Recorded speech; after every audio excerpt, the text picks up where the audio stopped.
Hello दोस्तों, मैं हूँ रवि और आज के वीडियो में हम सीएनजी के बारे में बात करने वाले हैं। बहुत लोगों को कन्फ्यूज़न होता है कि पेट्रोल गाड़ी लेने के बाद में उसको सीएनजी करवाए या तो फिर आप कंपनी से ही ऑलरेडी कंपनी फिटेड सीएनजी गाड़ी ले या तो फिर प्योर पेट्रोल गाड़ी ले।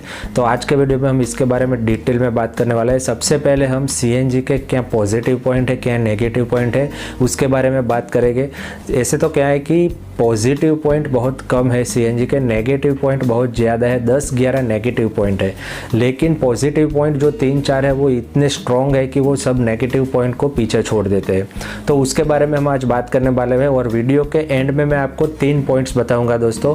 अगर आपकी गाड़ी ये 3 पॉइंट्स को फुलफिल करती है तो आप आराम से आंख बंद करके सीएनजी लगवा सकते हो। तो सबसे पहले दोस्तों हम नेगेटिव पॉइंट्स की बात कर लेते हैं। तो सीएनजी का सबसे बड़ा नेगेटिव पॉइंट है कि अगर आपने कंपनी फिटेड सीएनजी कार नहीं ली है और आप बाहर से सीएनजी करवाते हो तो आपकी जो इंजन की वारंटी है वो खत्म हो जाएगी। तो ये सबसे बड़ा नेगेटिव पॉइंट है। दूसरा पॉइंट है कि आपकी जो बूट स्पेस है वो भी खत्म हो जाएगी। अगर आपके पास हैचबैक कार है तो पीछे एक फ्यूल टैंक लगेगी सीएनजी की और दूसरा आपका स्पेयर व्हील होगा तो आपकी जो पीछे की बूट स्पेस है वो पूरी खत्म हो जाएगी। दूसरा क्या होता है कि जो सीएनजी है उसको बर्न होने के लिए हाई टेम्परेचर की ज़रूरत होती है। उसके कारण क्या होगा, इंजन में टीयर वियर का प्रॉब्लम हो सकता है। दूसरा नेगेटिव पॉइंट है दोस्तों कि सीएनजी के कारण क्या है, टेम्परेचर ऑलरेडी हाई लेता है तो उसकी वजह से क्या है, जो इंजन ऑयल है उसके भी इफेक्टिवनेस है वो जल्दी से ख़त्म हो जाती है। उसके कारण वो आपको जल्दी से बदलना पड़ता है। मतलब कि आपका रूटीन जो इंजन ऑयल रिप्लेसमेंट का टाइम अगर 10,000 किलोमीटर का है तो आपको 7,000 या 8,000 किलोमीटर पे इंजन ऑयल है उसको रिप्लेस करना पड़ेगा। उसी तरह पे आपका जो इंजन का कूलेंट है उसको भी आपको जल्दी से चेंज करना पड़ता है। और तीसरा पॉइंट, आपको एयर फिल्टर है उसको भी आपको जल्दी से बदलना पड़ता है। मतलब कि आपका मेंटेनेंस कॉस्ट है वो थोड़ा सा बढ़ जाता है। दूसरे नेगेटिव पॉइंट की बात की जाए तो जो इनिशियल कॉस्ट है वो ज़्यादा हो जाता है दोस्तों, क्योंकि आपको जो सीएनजी है उसको फिटिंग करवाने में ही 40 से 45 हज़ार रुपये लग जाते हैं। तो आपका जो इनिशियल कॉस्ट है वो थोड़ा सा बढ़ जाता है। दूसरे पॉइंट की बात करो दोस्तों तो जनरली क्या होता है कि आपकी गाड़ी पेट्रोल या डीजल में चलती है तो 700-800 किलोमीटर तक आराम से एक बार फ्यूल टैंक फुल करवाने के बाद में चल जाती है।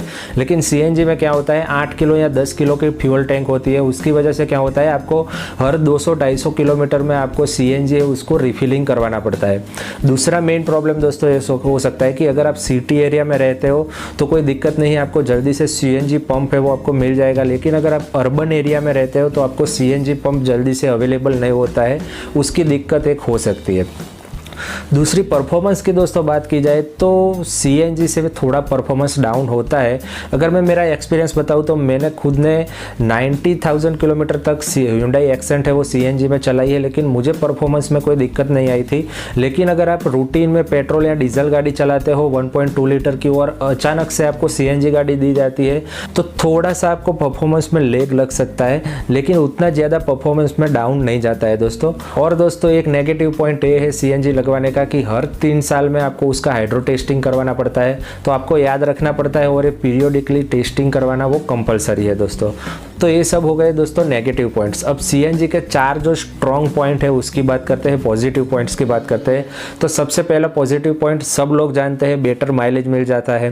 पेट्रोल या डीजल की कंपेयर में बहुत ही अच्छा माइलेज हमें सीएनजी में मिल जाता है।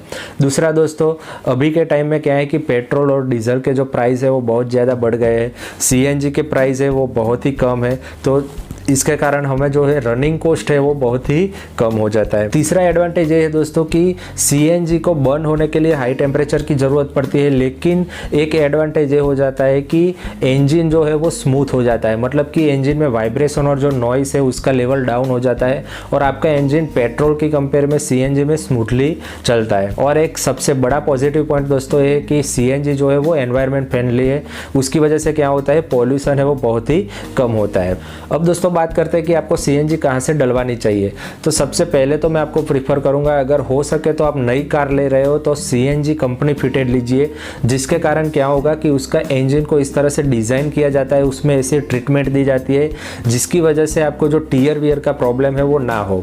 अगर आपको जो कंपनी से अवेलेबल नहीं होती है सीएनजी कार और आपको आफ्टर मार्केट करवाते हो तो बहुत सारी सीएनजी किट्स मिल जाती है, ओपन लूप, क्लोज लूप बहुत सारी मिल जाती है। लेकिन मैं आपको सजेस्ट करूंगा कि आप सिक्वेंशियल किट लगवाए, आपका इनिशियल कॉस्ट 5-6 हज़ार ज़्यादा हो जाएगा, लेकिन इससे आपको बेटर परफॉर्मेंस भी मिल जाएगा, आपका इंजन की लाइफ भी बढ़ जाएगी और आपका माइलेज भी अच्छा मिल जाएगा। अब दोस्तों मैं आपको 3 पॉइंट्स ऐसे बताता हूँ, अगर वो फुलफिल हो जाते हैं तो आप आंख बंद करके सीएनजी करवा सकते हो।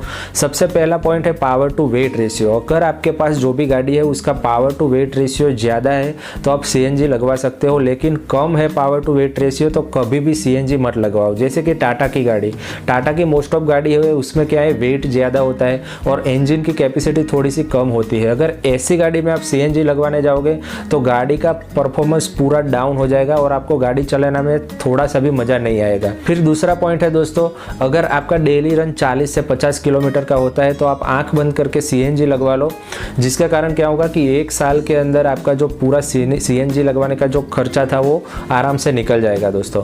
और तीसरा पॉइंट, आपके पास बहुत सारे पैसे हैं तो ही आप गाड़ी को पेट्रोल में चलाओ, वरना आप सीएनजी करवा लो दोस्तों। और एक बात मैं आपको बोलना चाहूँगा कि अगर आपके पास BS6 इंजन वाली अभी गाड़ी है तो उसमें सीएनजी मत करवाना दोस्तों, क्योंकि अभी गवर्नमेंट ने BS6 इंजन पे सीएनजी उसको बैन करके रखा है, इसका रजिस्ट्रेशन नहीं होता है। अभी गवर्नमेंट उस पर वर्किंग कर रही है और 1-2 महीने के अंदर मई एंड तक में शायद आ जाएगा सीएनजी का अप्रूवल, BS6 इंजन में भी मिल जाएगा। लेकिन जब तक गवर्नमेंट सीएनजी का अप्रूवल नहीं देती है तब तक BS6 इंजन में आप सीएनजी ना लगाए, उसको आप पेट्रोल में ही चलाए। मैं होप करता हूँ मेरा ये वीडियो आपको अच्छा लगा होगा। अगर अच्छा लगा है तो इसको लाइक कर दीजिए, मेरे चैनल को सब्सक्राइब कर दीजिए, हेलमेट पहनिए, सीट बेल्ट पहनिए, ट्रैफिक रूल्स का पालन कीजिए और सुरक्षित रहिए।